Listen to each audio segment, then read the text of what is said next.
Suatu saat Nabi ngaji tenan mulang teng teras masjid. Ya Nabi Muhammad niku mboten nrimo kiai Nabi tenan. Teng teras masjid mucal. Pas tengah-tengah mucal ada seorang pemuda cuek, nggawa pacul Nabi diliwati. Enggak malah ngaji Mas. Terus ada sahabat yang ekstrim ngomentari, sial betul pemuda itu, ada Rasulullah ngaji, dia lewat saja enggak berhenti ngaji. Celaka dia itu. Nabi dengar si pemuda tadi dikomentari sahabat yang ngaji, kata Nabi, la taqulu hakadha, kamu jangan komentar demikian. Dia itu bisa saja kerja untuk iffah supaya tidak minta-minta orang, itu sunnah saya. Atau kerja untuk keluarganya, untuk ibunya, itu juga sunnah saya. Dan Allah mencintai orang mukmin yang kerja. Faham itu? Artinya Nabi malah membenarkan pemuda itu yang cuek tidak nopo ngaji.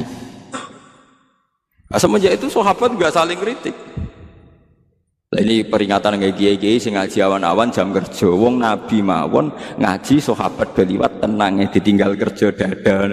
Iku nabi tenan. Kowe trimo kiai. Mana kalau sering guyon anak aku kiai paling sukses. Lah kok saged Gus? Gus sing ngaji tak lem apik, sing ora ngaji ya tak lem. Apik. Wonten kiai nek ana jamaah ora ngaji ngamuk-ngamuk, marine tak kandhani kula. Tak kandhani sing ora ngaji luwih bener timbang sing ngaji, kok saged Gus. Lah iya kowe ngaji ngongkon wong kon apian mbek anake, apian mbek ibuke. Lah sing saiki sing ora ngaji lagi ngomong anake, dadi wis nglakoni. Nek sing ngaji lagi ngrungokno. Akhire mikir, waduh, kok ngono lho Gus. Lah iya sing ra tekone pengajian niku saiki sedang mengaplikasikan ilmune. Lah sing teko wong nganggur mau ngrungokno. Dadi luwih dhuwur sing ora teko terus. Lah yo kowe nak ngaji kan mulang, wong kudu ambek anak sayang. Lah saiki sing ra ngaji udah ngejak anake bakso. Berarti wis ngaplikasekno ngaji. Kok ngono lho Gus, lho tak alate legowo malah. Dadi kiai sing legowo, paham ya, sing dadi kiai sing napa? Legowo. Lah yang dianteni Islam tuh maksiat, kecuali sing ra ngaji krana demenan. Utawa main oplosan, iku ora bener. Lah iku ora sing dianteni Islam napa namung napa? Maksiat. Eling-elinge wa daru dhahiral ismi wa batina. Jadi mulane jadi perdebatan ulama usul fikih, apa kita kayak Nabi apa enggak?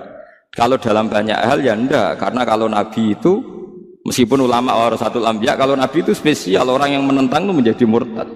Kalau nentang ulama atau kiai, jangan-jangan kiainya yang salah karena bikin pengajian di jam yang tidak tepat. Seperti Mu'ad tadi, dia ngimami dengan cara yang tidak tepat.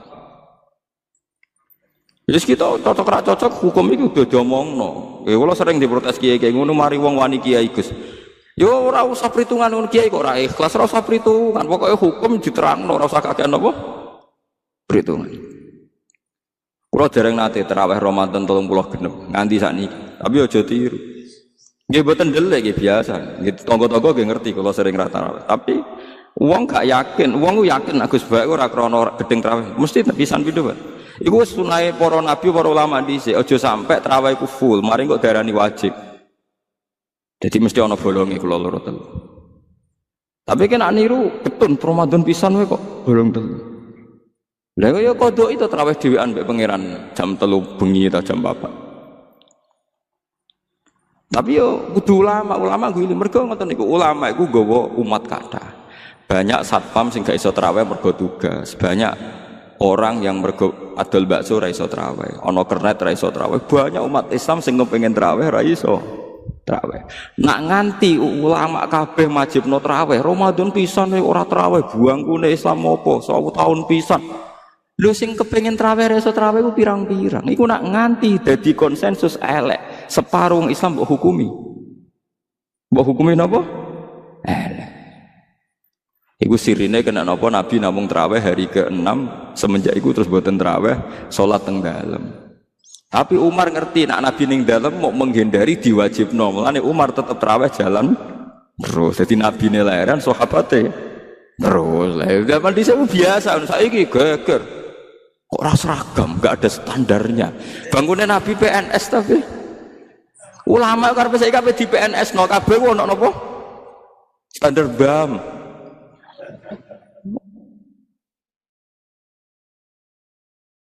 Kabeh riwayat hadis sahih sepakat Nabi sholat pas Ramadan itu hanya hari ke-6 baru ndelek.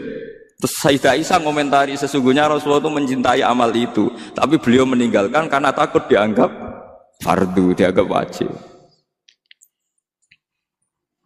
Paham sih kalau maksudnya? Terus ini peringatan di kulo jenengan, jogeman gawe ukuran pribadi.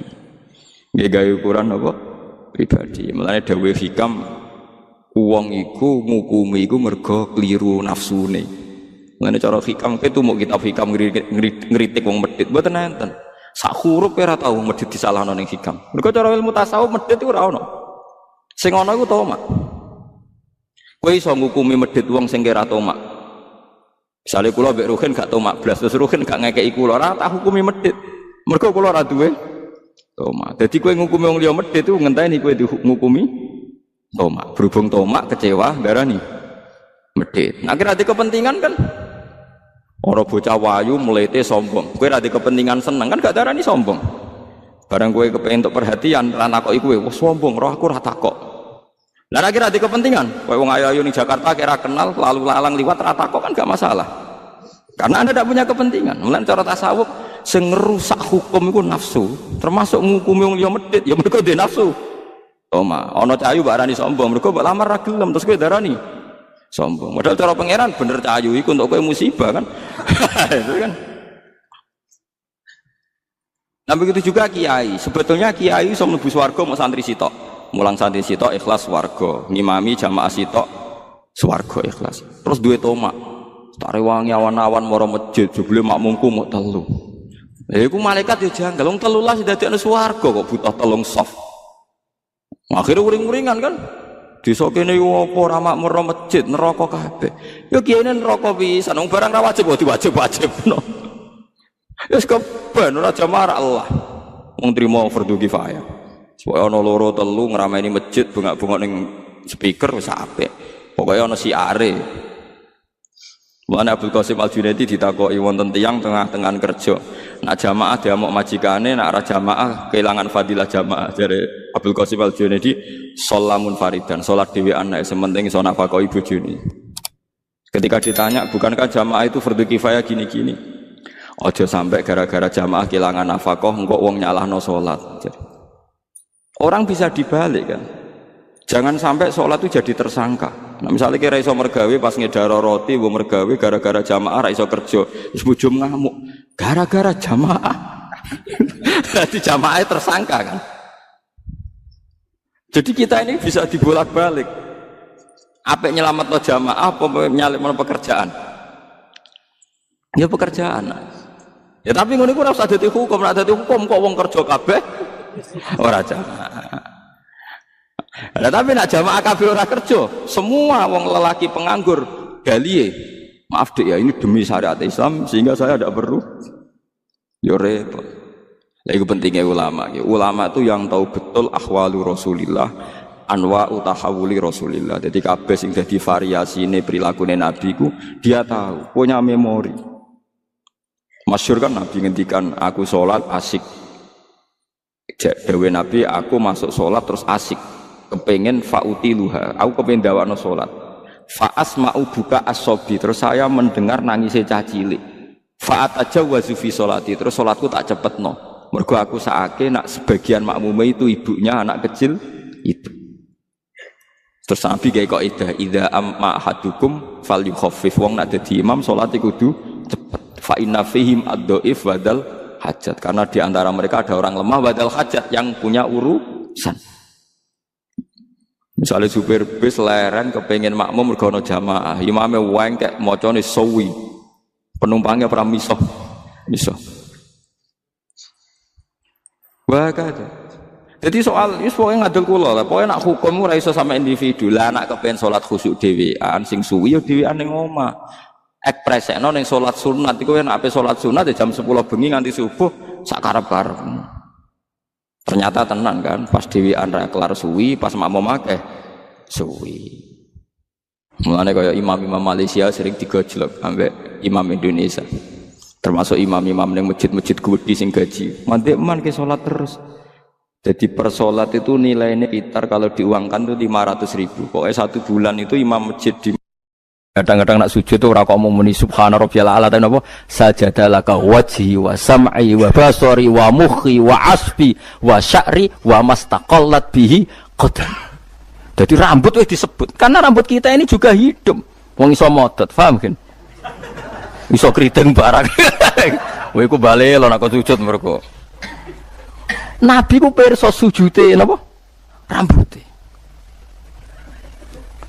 Paham ya? Tapi kita sujud ya Allah, meneh traweh sing ana sing 8 menit aku gak tok. Iku hakikat ngawur. Mbok gedhingi iku kiai, mbok dukung apa-apaan. Itu kita harus bangga.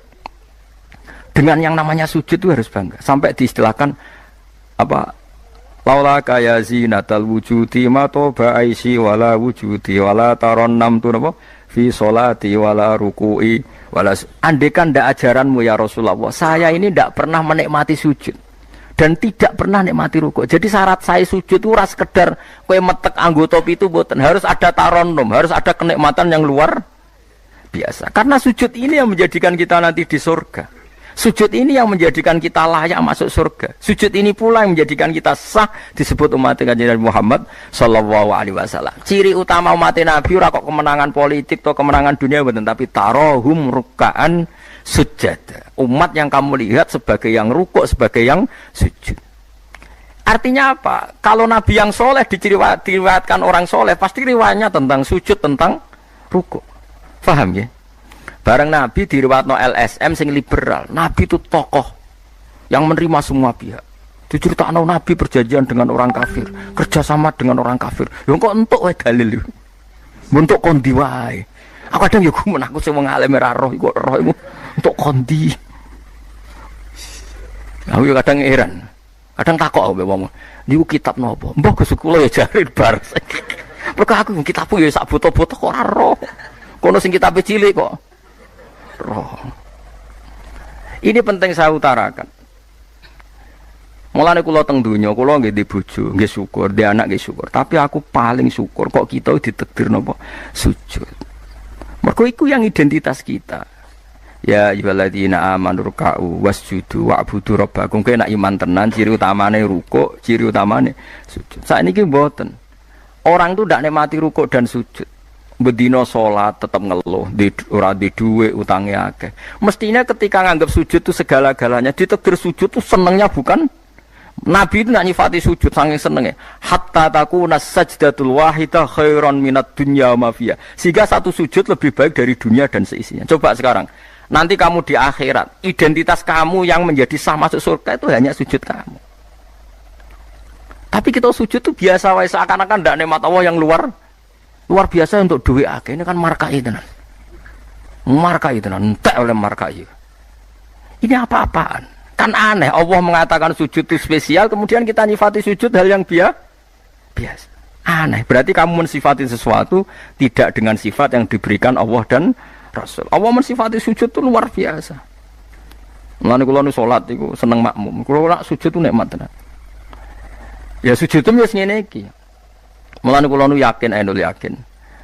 Di antara barokahnya Habib saya itu karena melanturkan beberapa syair yang itu mudawan itu dibukukan ulama-ulama dulu kayak tadi. Laula kaya zinatal wujudi ma toba aisi wala wujudi wala taronnam tu fi sholati wala ruku'i wala sujudi. Taronnam tu nyanyi-nyanyi kecil. Maknane ora sekedar ya tentu ndak nyanyi. Ngono wis dangdutan apa sujud boten. Maksudnya iku menikmati taronnam itu. Ora iku sujud perucat gak jelas. Masyaallah ya kok do urip. Kula niku heran.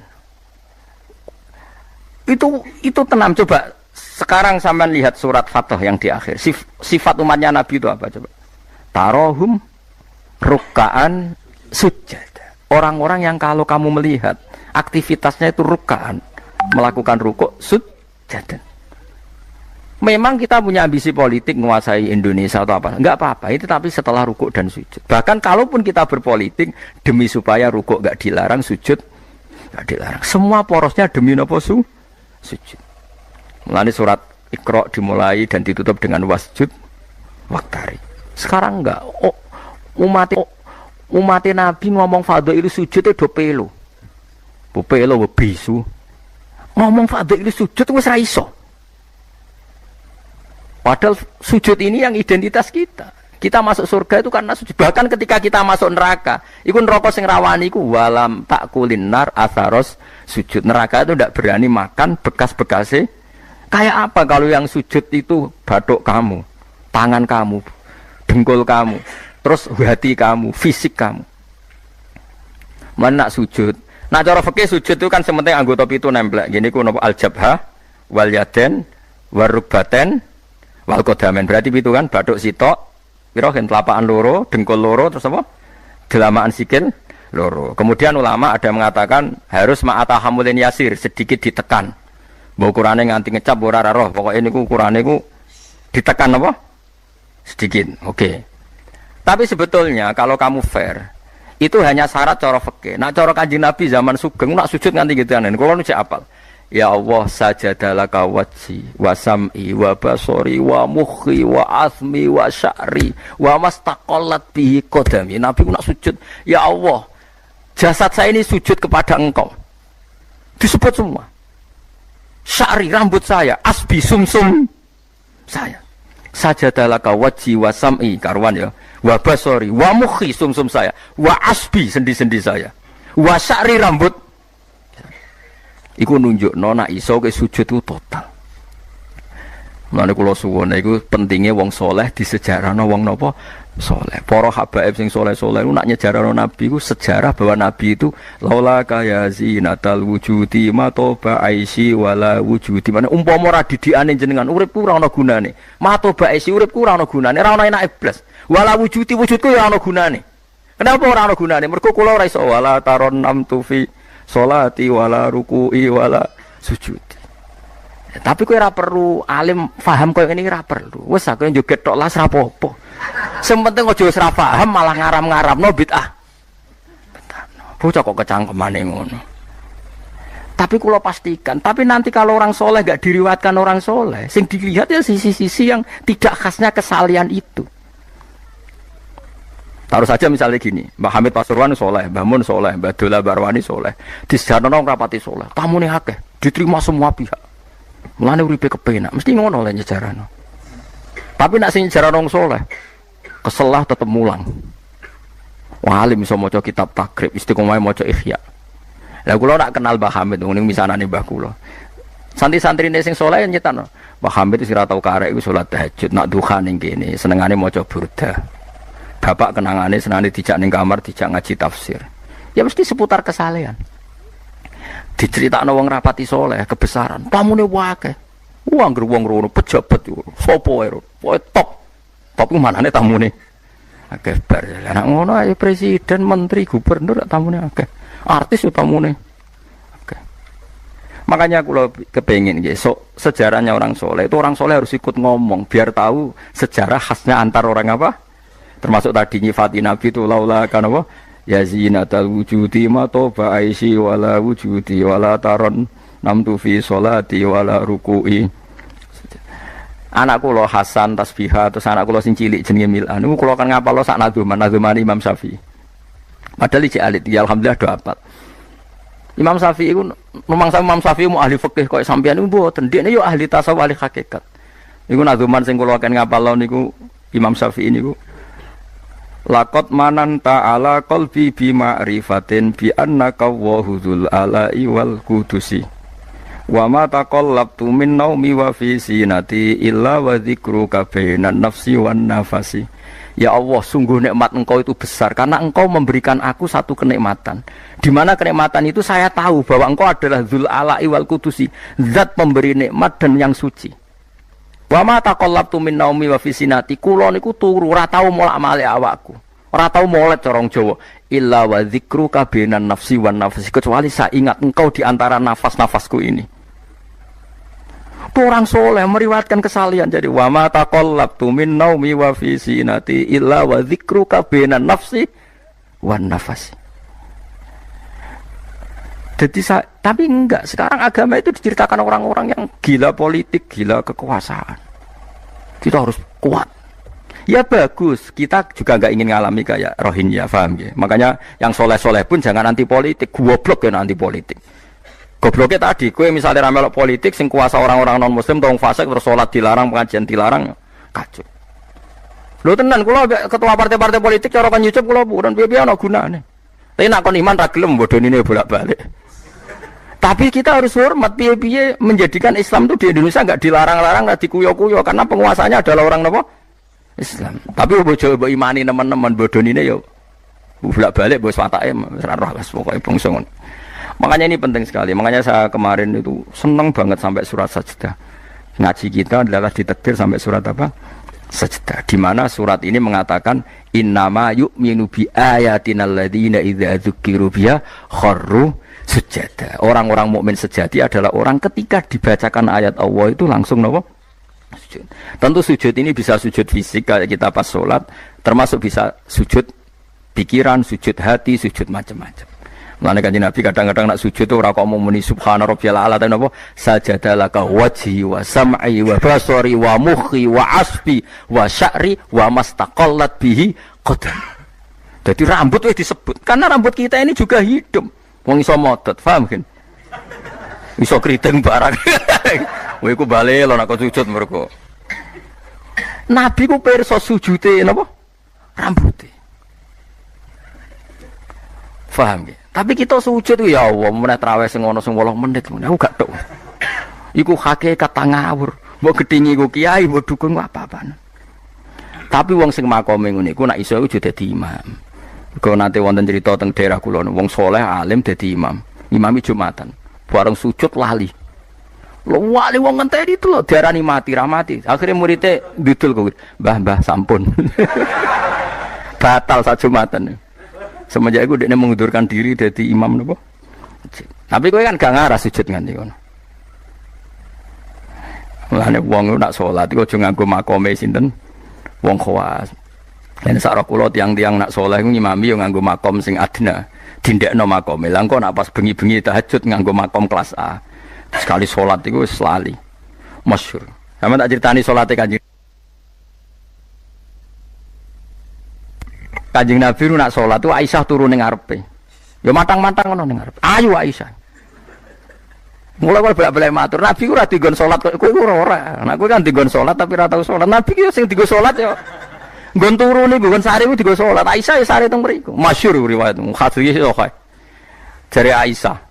Oh Nabi nak ngadeg suwe tak sembujuk sikilku tak jelonjorno. Mergo Nabi nak sujud apa nak ngadeg iku. Minimal 200 ayat. Kulhu mau pirang ayat? 200 saya. Ngono cek nangis. Fama marra min ayati adzabin illa sta'adza minhu wala marra bi ayati maghfiratin illa astaghfar wa ma marra bi ayati tasbihin illa sabbaha wala bi ayati tahmidin illa hamada wala bi ayati takbirin illa kabbara. Setiap lewat ayat tasbih dia baca tasbih. Setiap lewat ayat istighfar dia membaca. Jadi misalnya subbihisma rabbikal a'la subhanallah subhanaka ya Allah. Mau pas maca ayat intu azibhum fa inna ibadu ya Allah lakal hamdu wa lakal mulku ya Allah wa ma'fuan nangis. Dadi Aisyah ngerti paling suwe tak sodoro sikilku. Bareng kok ape sujud lagi sikilku tak tarik, tak pengkeretno. Mulane jare ka'annahu lam ya'rifna qat. Nabi itu ketika ndak salat itu teman kita. Tapi nek wis salat seakan-akan ndak kenal kita. Sampai sahabat itu udah bingung, Nabi be salat ning masjid. Sahabat nyun sewu sing sok kenal sok parek. Nabi itu ya talawan, wajahnya rubah kabeh. Karena hulam ya'rif Nabi itu tidak kenal kita kalau mau salat. Saking haibahnya mau sowan Allah Subhanahu wa taala. Tapi setelah salat baru Nabi happy. Dan Nabi itu rindu salat. Masyhur itu Nabi kalau banyak masalah itu sampai takok-takok Aisyah. Ya Aisyah Bilal kok gak rene-rene. Maksudnya qomat atau azan. Ketika Bilal teko, sopan ya Bilal, arifna bis sholat, arifna bis sholat, masyhur. Arif ngekei istirahat sira Bilal nak kita bis sholat. Ayo Bilal aku nang istirahat no nganggo sholat. Jadi Nabi yang roh donya sumpek. Iku istirahate iku. Mulan sebut wa qurratu aini bis sholat. Tenange atiku. Nah kok terus di umat ayame di dhuwit iki umat apa? Ya umat sing kumat, ya siku jawabane. Umat sing kumat. Lah ya meskipun kira iso nglakoni tapi tak critakno nek ke wong saleh itu disejarahno wong saleh ben ijek sambung. Lah saiki Rasulullah itu sayyidus sholihin. Sayyidus sholihin sing diceritakno Quran sifate umat itu tarahum ruk'an sujud. Saiki umat sifate tarohum yatlubunal mal wa yatlubuna kadza wa kadza yatlubunal jah wa riyasah. Jadi sok ben cara umpama Quran kok iso dikarang sifatem ora tarohum rukaan sujada sifat umate ngalor ngidul golek duit. Kowe seneng disifati ngono? Gak seneng kok. Dan kula suwun ngaji surat sajdah niki kula umpama pantes nuntut Pak Rumanto tak nyembelih sapi. Mergo syukuran surat napa? Sujud. Tapi kok kowe syukur perkara mangan sapi ku ya elek. Mulane ra usah. Wong ngaji kok syukur perkara nyembelih apa? Sapi. Mulane ra usah. Kulo nu khatam Kyai Kampe disyukuri. Nganti saiki ora disyukuri. Pangeran ya bener ra disyukuri. Ben syukure mergo khatam hitam ora perkara nyembelih sapi. Tapi insyaallah kuat asline kuat. Bangune ra kuat sak menaki urunan 5.000 cukup. Golekno sapi kuru ampun. Kok sapi sing wis kesemper. Tapi kula suwun, ya mulane kula suwun aja geman mengabaikan sejarah versi wong soleh. Termasuk versi ya tiang-tiang soleh. Cek saking kalangan habaib, cek sing kalangan ulama. Pokoknya tiang-tiang napa? Soleh itu khas. Cara seneng Nabi itu khas. Kowe iso nyifati Nabi kayak tadi. Laula kaya zinatal wujudi ma to ba'isi wala wujudi wala taron namtu fi sholati. Jajal Kanjeng Nabi versi wong-wong politikus malah diseru. Nabi itu pemersatu pan Arabik.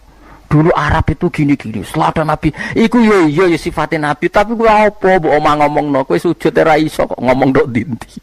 Pertama Iqra turun ya wasjud. Iku variasi-variasi setelah ada kekuatan politik, ono variasi-variasi sifat-sifat Nabi yang datang kemudian, ya, tapi sifat permanennya ya wasjud, waktari.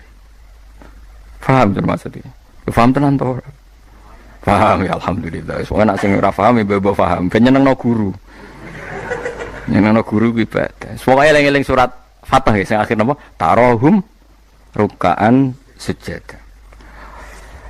Walahum lan ora ana te wong akeh yung doruna dikai tempo sapa wong akeh. Yumhaluna tegese dikai tempo sapa wong akeh li taubatin krana tobat au makdiratin utawa ngekeki alasan. Fa'arid mongko mengo sira anhum sanging kufar wan tadzir lan ngenteni ana sira. Misale inzalal adzab ing turune siksa bi miklan kufar. Innahum sa'tana wong kafir ya muntadziruna ngenteni sapa wong kafir.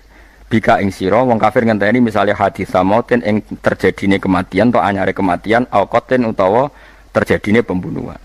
Bismillahirrahmanirrahim. Afaman kana mu'minan kaman kana fasika. Afaman kana mu'minan kaman kana fasikal la yastawun. Ammal ladzina amanu wa 'amilus sholihati falahum jannatul ma'wa nuzulam bima kanu ya'malun. Wa ammal ladzina fasaku fama'wahumun nar. Kullama aradu ay yakhruju minha u'idu fiha wa qila lahum dzuqu 'adzaban nar. Dzuqu 'adzaban naril ladzi kuntum bihi tukadzibun. Afaman kana, afaman ana ta utahi wong sapa wae. Kana kang ana sapa man ana iku mukminan, iku wong sing mukmin, sing percaya kebenerane Allah lan Rasul. Iku kaman kaya dene wong kana kang ana sapa man iku fasikon, iku wong sing fasik utawa wong sing kafir. Kula baleni malih. Afaman ana ta te wong kana kang ana sapa man iku mukminan mukmin. Manane mukmin ku benerno apa sing digawa Allah lan Rasul. Iku kaman kaya dene wong kana kang ana sapa man iku fasikon iku fasik utawi kafir. La yastawun, ora padha sapa wong mukmin lan wong fasik. Ail mukminuna tekse pira-pira mukmin wal fasikuna lan pira-pira fasik. Ammal ladzina amanu anapun te wong sing iman wa amilu lan nglakoni sapa alladzina as-solihati ing pira-pira amal saleh. Wong iman lan nglakoni amal saleh falahu mongko iku berhak, mongko iku kedue alladzina amanu jannatul ma'wa te entuk swarga kang dadi panggonane utawa swarga-swarga kang dadi nggon panggonane. Nuzulan tur hale tumurun.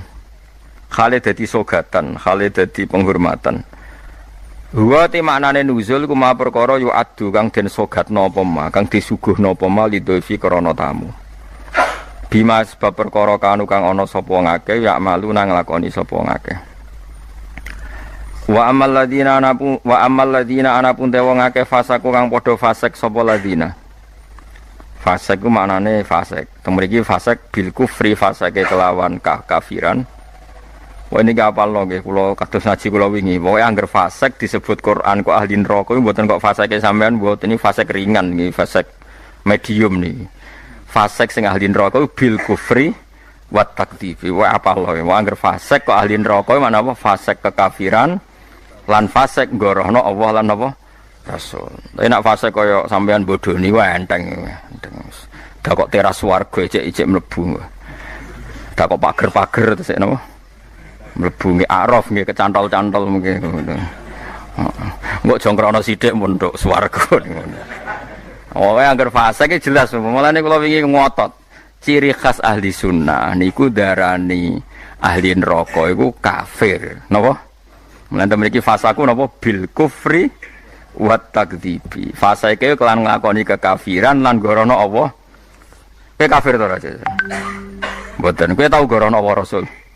Nak bodoni kanca. Bolak-balik lah. Iku urung kafir wenteng. Mergo yo kene tau dibodoni padha wae kan mok wales-walesan ngono napa? Sesama saling bodoni ya. Gak usah saling napa dendam. Fasaku bil kufri kelan kekafiran. Jadi ngeten nggih kula terangno nggih masalah madzhab ahli sunnah nggih. Sampeyan kok aja terjebak training aswaja terus. Aswaja trainingnya pokoknya kadang tahlil ahli sunnah atau mboten enten ngoten kaidah ngoten. Sing ngeten kaidah ini tadi, apakah mukmin yang melakukan dosa besar itu kafir apa ndak? Jadi ciri khas ahli sunnah dan ndak itu perdebatannya napa? Mukmin sing murtakibul kabira napa? Mukmin sing murtakibul kabira. Orang mukmin yang melakukan dosa besar itu menjadi kafir apa ndak? Ahli sunnah berpendapat tidak menjadi kafir. Sementara yang khawarij yang lain berpendapat menjadi kafir. Nah, Imam Suyuti, Imam Ghazali, Imam Syafi'i semua itu ahli sunnah. Sehingga kalau ada orang kok ahli neraka, niku mesti maksiate iku bil kufri wa takdzibi. Alasan Imam Syafi'i sak bala-balane niku sak ulama sak kancane niku wong nak wis kadung bener diridani Allah. Iku sifatnya orang kok ora tahu salah. Kula baleni malih nggih. Wong nak wis bener diridani Allah, niku sifatnya orang kok gak tahu salah iku ora. Nak Allah seneng kowe, iku statusem wong-wong sing liyukaffirawhu anhum aswa allazi amilu. Engko amal elek ndelalah didadekno di sepuro sinten? Allah. Carane piye ya? Carane nggawe poin. Misalnya ngeten, sampean ngobet wek cawe wedok. Cah wedok seneng banget kowe. Sementing ke komitmen aja zina. Tapi sampean aja takok kula, berarti SMS-an angsal Gus. Jawel angsal yo aja takok ngono. Tapi nak kowe kasil jawel tok ra zina ku insyaallah barokah ngedohi dosa gedhe sing cilik di sepuro. Tapi aja muni halal. Yo aja muni halal, yo aja lakoni nek iso. Cuma iki cerita. Ana wong seneng cah wedok banget. Tapi dia ini sukses ninggalno napa? Zina. Tapi ora sukses ninggalo jawil atau SMS-an misalnya. Tapi kok jumni halal lho ya. Wong kula ora muni halal kok mbok riwayatno halal. Niki rak ngaji ilmu. Mergo di antara jatah di sepuro apa alladzina napa mboten niku intajtanibu kaba'ira matun hauna anhu iku nukafir angkum sayiatikum. Nak kowe sukses ngilangi sing gedhe insyaallah muga-muga sing cilik iku di sepuro. Misale kula gubething ruhin, maksimale kan mateni. Mateni kan dosa gedhe tak hindari, mau ngenyek tok bocah kriting ndek. Lah iku yen yo dosa ngomentari niku kan.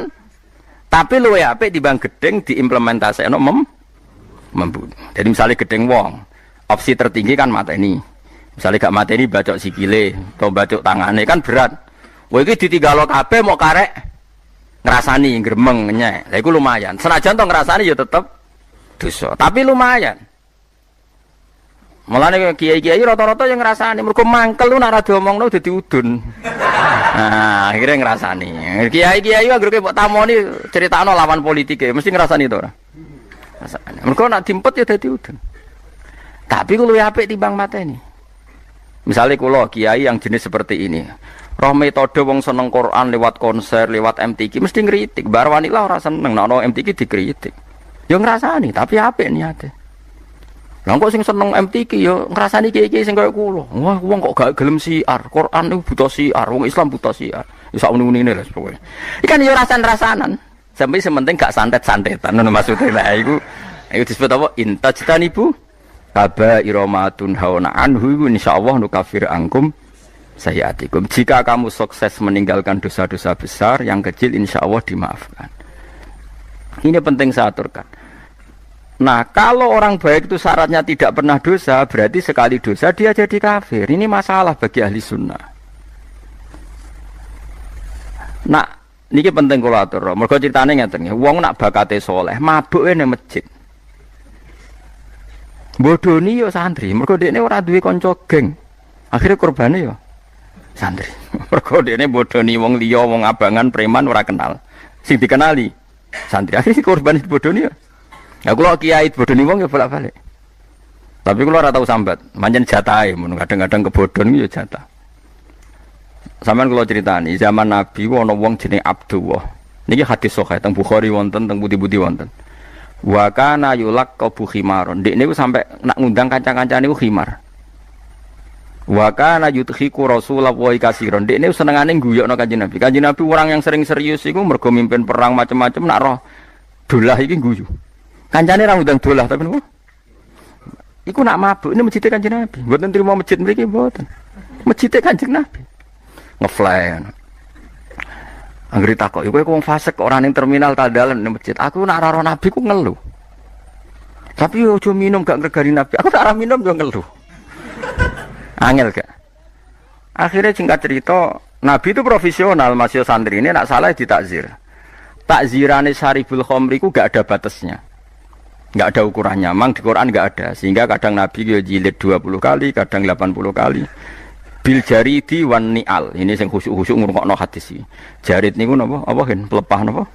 Kurma wan ni'al ku sandal. Dadi ana sahabat sing saleh-saleh ku ditabuki mbek sandal, kadang ambek. Tapi bariku ya ngono meneh. Nganti sing jilid ku bosen. Dadi cara ning Aceh polisi syariate nganti napa? Bosen. Singkat cerita ada sahabat yang ngomentari begini. Ya khimar ya mal'un. Pokoknya di kue ku khimar, kue ku mal'un. Saya masih ingat betul tagnya itu, kamu ini mal'un, orang yang dilaknati Allah. Nabi duka. La tal'anuhu fa innahu yuhibbu waha wa rasul. Lalu dalil ahli sunnah, kamu jangan melaknati dia, fa innahu yuhibbu waha. Orang ini meskipun peminum arak, itu senang Allah dan Rasul. Saya masih ingat betul takbir yang ada di kitab Ihya.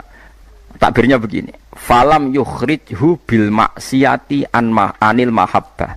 Nabi tidak mengeluarkan dia dengan melakukan maksiat dari status mencintai Allah dan Rasul. Sebab itu ahli sunnah sepakat, orang maksiat itu bukan kena sifat atau kena status dia memusuhi Allah dan maksiat itu gawan kita dhaif.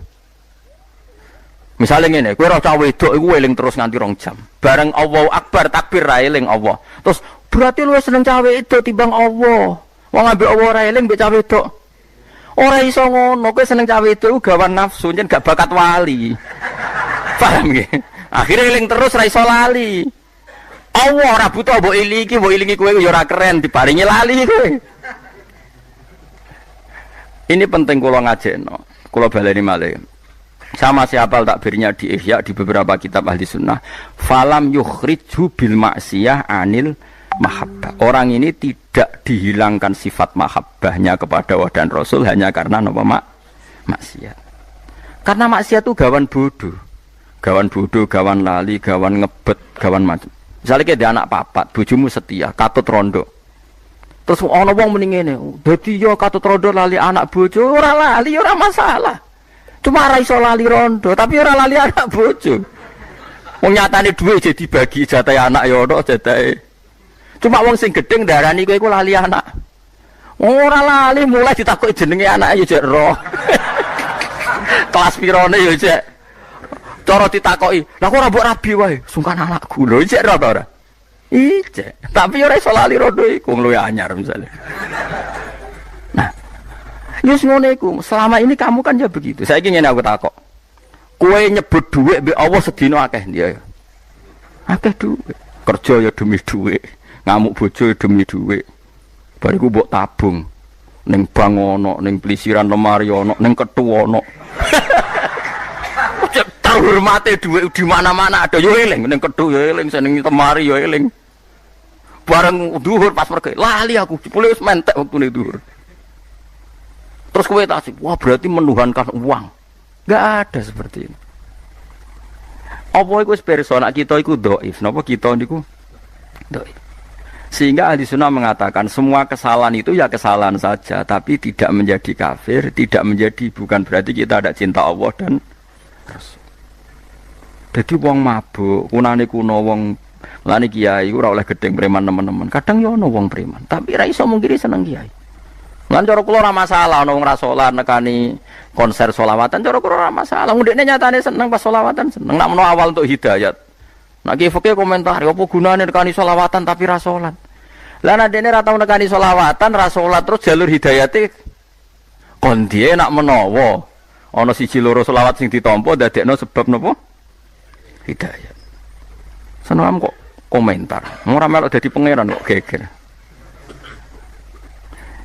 Jadi kalau baleni malih, mulane teng mriki angger kitab ahli sunnah wal jamaah sing asli, ku angger ana ayate pangeran dawuh fasaku mesti bil kufri wa takdzibi. Dadi dosa fasik sing sebab kekafiran lan sebab gorono Allah lan iku lagi ahli neraka. Harun ar-Rasyid itu dinasti Bani Abbasiyah. Itu pinter sekali. Ada seorang ustadz yang agak ekstrim. Itu datang ke Harun ar-Rasyid. Ya Amirul Mukminin, inni nasihun laka famusaddidun alaika. Fala tajidanna alayya fi nafsika syai'an. Saya mau nasihati kamu, tapi saya mohon jangan masukkan hati. Karena nasihat ini penting. Tapi saya akan keras, vulgar. Akan keras, kritik saya akan keras. Karena Anda sebagai Amirul Mukminin tidak pedes. Apa kata Amirul Mukminin Harun ar-Rasyid? Uskut ya Ustadz. Sebagai riwayat uskut ya jahil. Kamu itu Ustadz bodoh, tidak usah banyak omong. Terus ditanya, kenapa saya bodoh? Terus dibacakan ayat faqula lahu qaulal layyina la'allahu yatadzakkaru aw yakhsha. Inna Allaha ta'ala qad arsala man huwa khairun minka ila man huwa syarrun minni. Wa ma'a dzalika qala ta'ala faqula lahu qaulal layyina. Allah pernah menugaskan seorang yang lebih baik ketimbang kamu, yaitu Musa dan Harun. Musa dan Harun adalah seorang nabi. Kepada orang yang lebih buruk ketimbang saya, yaitu Fir'aun. Itu saja etikanya faqula lahu qaulal layyina. Kamu kalau ngomong yang halus, yang baik, yang berperadaban, kok kamu sama saya mau kasar? Akhirnya ustadznya ternyata pinter kamu, ya pinter aku. Jadi semudah itu.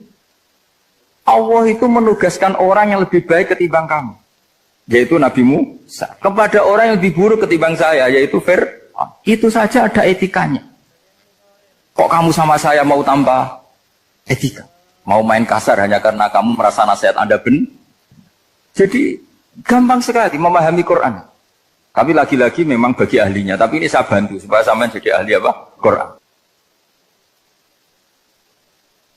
Ada sekian problem dalam memahami Quran, terutama kalau lewat terjemah. Problem itu bisa gawat betul, memang bukan gawat-gawatan tapi gawat betul. Misalnya ada ayat begini dan terjemahnya pasti begini. Fa'ainama tuwallu fasamma wajhullah. Kamu menghadap mana saja, di arah manapun, di sana ada ridhonya. Itu kalau hanya pakai terjemah, tentu menjadikan kita sholat bisa menghadap ke timur, ke barat, ke utara, dan ke apa? Selatan. Saya cerita sedikit tentang asbabun nuzul. Memang tema sekarang tentang asbabun nuzul. Dulu Rasulullah SAW ketika di Mekah itu sholat menghadap Ka'bah. Tapi setelah pindah di Madinah, di mana Madinah itu ada komunitas Yahudi dan Nasrani, Rasulullah itu menghadap ke Baitul Maqdis. Kira-kira 16 bulan, 16 sampai 17 bulan. Semua riwayat itu kisarannya hanya 16 sampai berapa? 17 bulan. Sehingga orang Yahudi itu bilang begini, Muhammad ini baiklah, meskipun dia membawa agama baru, tapi kiblatnya masih ikut kita, masih baik kan. Setelah 16 bulan, Nabi diperintahkan Allah untuk menghadap ke Ka'bah.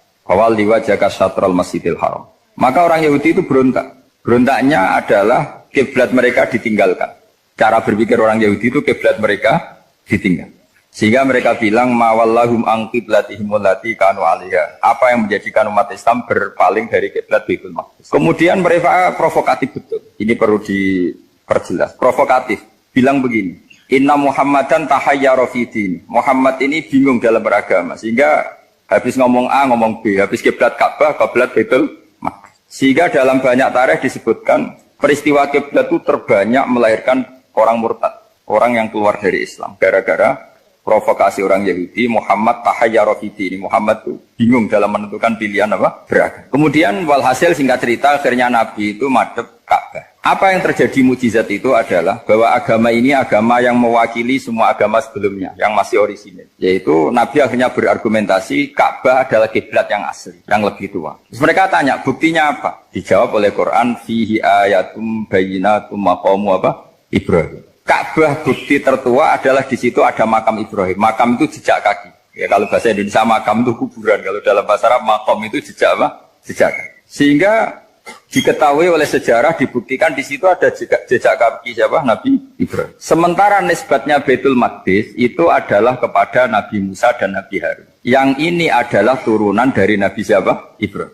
Hikmahnya apa? Begini. Sebagai bukti bahwa Baitul Maqdis pernah menjadi poros Islam atau poros Tauhid, maka Nabi Muhammad pernah disuruh menghadap ke Baitul Maqdis.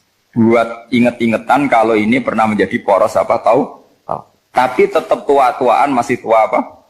Nah, kenapa tua Ka'bah tadi?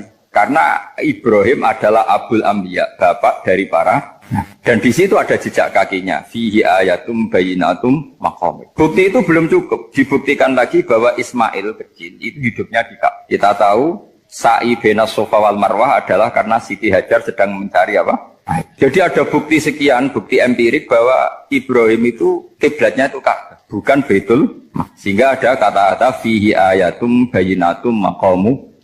Nah, tanpa ngerti asbabun nuzul, kamu akan mengartikan fa'i nama tuwal fatamma wajwa itu salah. Karena di situ kamu menghadap mana saja, maka di situ ada ridhonya Allah. Maka para ulama memberi catatan, maksudnya begini, kamu menghadap kemana saja, asal itu yang diperintahkan Allah, maka di situ ada ridhonya Allah. Harus seperti itu maknanya, disesuaikan dengan konteks asbabun nuzul. Tanpa seperti itu tidak bisa. Dan masih banyak lagi kepentingan tentang asbabun nuzul. Jadi problem sekarang adalah banyak mufassir yang hanya mengartikan dari terjemah. Itu bahaya sekali. Jika ada orang yang menikah secara mut'ah, itu kan mirip kayak transaksi zina. Mereka berdalil famastamta'tum bihi minhunna fa'atuhunna ujurahun. Perempuan yang sudah kamu nikmati, yang penting kamu bayar. Terjemahnya seperti itu. Karena ujur itu jamaknya ujroh. Itu fatal sekali. Padahal ayat itu begini, settingannya begini, setting siakul kalamnya atau asbabun nuzulnya begini. Ini sekaligus, memang saya sengaja ngaji dengan tema yang berat, bentuk penghormatan pada yang ngaji. Kalau temanya ringan kan kayak TPG. Begini asbabun nuzulnya begini. Wal muhsanatu minan nisa yang awal juz 5 itu, ya kita santai aja, yang awal juz 5 itu sebetulnya maktuf, diatafkan pada ayat hurrimat alaikum ummahatukum wa banatukum wa akhwatukum wa ammatukum wa kholatukum wa banatul akhi wa banatul ukhti. Jadi perempuan yang haram dinikah itu ada 7. Yang faktor nasab, yaitu siapa? Ibu, putri, saudara putri, bulik dari bapak, amah itu bulik dari bapak, kholah itu bulik dari ibu, keponakan dari saudara lelaki, keponakan dari saudara perempuan. Ini disebut haram karena nasab gen. Kalau orang Jawa bilang hanya 4 karena ngitungnya bulik baik dari bapak maupun ibu. Kalau orang Jawa bilang kan bulik terus keponakan dihitung 1. Padahal ada keponakan dari saudara lelaki, ada keponakan dari saudara apa? Perempuan. Wa banatul akhi wa banatul ukhti. Terus kedua haram karena rodok. Kita tahu dalam hukum Islam rodok adalah sama dengan nasab. Jadi ibu yang pernah menyusui kamu berarti jadi ibu kamu. Dan saudara sepenyusuan berarti menjadi saudara kamu. Ini disebut wa ummahatukumul lati arda'nakum wa akhwatukum minar radha'. Terus ketiga haram karena musoharoh, karena besanan. Jadi pagi ini misalnya saya nikah dengan Sri, bilang qabil tu nikaha wa taswijaha bil maril matur. Setelah nikah dengan Sri ini otomatis ibunya dia menjadi mertua. Otomatis haram saya apa? Nikah. Ini namanya haram karena musoharoh. Atau kamu punya anak Zaid. Zaid pagi ini akad dengan Sri. Berarti Sri adalah menantu Anda. Otomatis haram bagi Anda. Itu namanya haram karena musoharoh, karena bisanan. Itu yang disebut waroba apa haram-haram itu kan saat terus wa ummahatu nisaikum. Apa ibu dari istri-istri kamu. Memang ini agak jelimet, tapi memang syaratnya mufassir harus biasa jelimet. Jangan hanya nyari partai ayat-ayat untuk kepentingan partai. Wah itu ngeri. Kacau Quran dipakai kampanye. Terus itu berarti sudah 3 kan? Haram karena nasab, karena rodok, haram karena musuh. Terus yang keempat ini haram yang bukan karena sebab pada seorang perempuan, tapi karena istri orang. Disebut wal muhsanatu minan nisa. Haram menikahi perempuan yang masih milik orang lain. Nah, orang lain yang menikahi ini, istilahnya Allah adalah lelaki yang menikahi perempuan ini adalah lelaki sing muhsinina ghairu musafihin, secara nikah yang sah. Nah, nikah yang sah itu begini dalam hukum fikih Islam.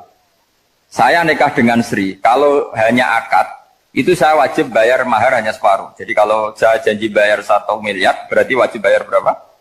500 juta. Kalau janjinya 100 juta, hanya bayar 50 juta. Itu yang wajib bil akdi. Nanti wajib sepenuhnya nunggu bil jima. Kalau sudah hubungan intim, baru wajib 100%. Jadi kalau ada di Jawa, nikah dengan seperangkat alat sholat, itu yang atasannya tok, itu wajib karena akad. Nanti bawahnya nunggu setelah hubungan apa? Intim. Nah, ini hukum Quran, bukan hukum saya. Makanya kan wa in talaqtumuhunna min qabli an tamassuhunna, terus fanis huma faradtum. Hanya wajib bayar setengah. Nah, perempuan yang sudah diajak hubungan intim itu kata Allah fa'atuhunna ujurahun, maka wajib kamu bayar pen. Jadi ayat itu tentang perempuan yang sudah dinikah, kita harus bayar berapa? Harus bayar penuh. Ini penting saya utarakan. Nah, problem kita sebagai orang Indonesia, ini juga problem Pak On, problem semua kiai. Mahar di Indonesia itu nggak bisa dibahas di Quran. Karena keterlaluan, kecilnya itu keterlaluan. Saya ini kan kiai, sering ngakatkan itu sampai bosan, seperangkat alat sholat itu ngawur sekali. Ini mbak-mbak harus nggak mau gitu. Saya provokasi minimal itu ya berapa? 100 juta berapa? Pantasnya berapa? Pantasnya berapa? 10 gram itu berapa nilainya? Kan 1 gram 500 ribu, baru 5. Ya sudah mendingan itu 10 gram. Quran itu bayangannya gini, sambil latihan, yang hafal-hafal biar latihan. Jangan dapat beasiswa karena hafal tapi nggak jelas juntrungannya. Quran itu bayangannya gini, ini nggak mungkin Quran ini bisa dibaca di Jawa. Wa in aradtum istibdala zawjin makana zawji wa ataitum ihdahunna qintaran fala ta'khudhu minhu syai'a. Jika kamu nikah sama seorang perempuan, kemudian kamu cerai, maka mahar yang sudah kamu berikan jangan ambil lagi. Karena mahar di Arab itu mahal, 100 juta, kadang mobil Alphard, kadang GMC. Sehingga setelah menceraikan tuh kebayang menarik. Oh enak, dulu saya memberikan itu kan karena dapat servisnya, sekarang sudah saya cerai, saya tarik. Kalau mahar di Indonesia kan seperangkat alat sholat. Jadi gak kebayang ada kalimat fala ta'khudhu minhu syai'a, jangan ambil lagi. Kebayang ngambil aja enggak? Apalagi kalau nikahnya sudah 2 tahun kan sudah lusuh, sudah. Tapi kalau di Arab itu kebayang karena mahal. Makanya orang Arab suka nikah orang Indonesia karena murah. Jadi bahasa kintoron itu harta yang enggak ternilai. Wa ataitum ihdahunna kintoron. Yang enggak ternilai, mahal betul. Itu pernah saya hitung, ada yang mahar itu 400 juta, ya sekira segitu. Nah makanya setelah dicerai, Allah memperingatkan setelah kamu kasihkan, ya jangan minta lagi. Kenapa kepikiran minta? Karena jumlahnya besar. Kalau di Indonesia kepikiran nggak minta, ya? Nggak kepikiran, saking kecilnya. Perangkat alat sholat, kadang 1 juta. 1 juta itu setelah hubungan intim, sebelumnya yang wajib hanya 500. Itu kan nggak kebayang. Makanya susah ngartikan Quran di Indonesia, kadang susah, karena kadang terlalu. Itu pernah Sayyidina Umar radhiyallahu anhu pernah bilang begini, wahai para perempuan, mahar itu jangan mahal-mahal, kasihan para lelaki. Itu ada perempuan alimah, ya orangnya alim betul. Itu usul langsung gini, ya Amirul Mukminin, laisa dzalika laka ya Amirul Mukminin. Waqad qala ta'ala wa atiitum ihdahunna qintaran. Kamu hanya seorang Amirul Mukminin, tidak berhak bikin aturan pembatasan mahar. Allah saja tidak batasi, kenapa kamu batasi?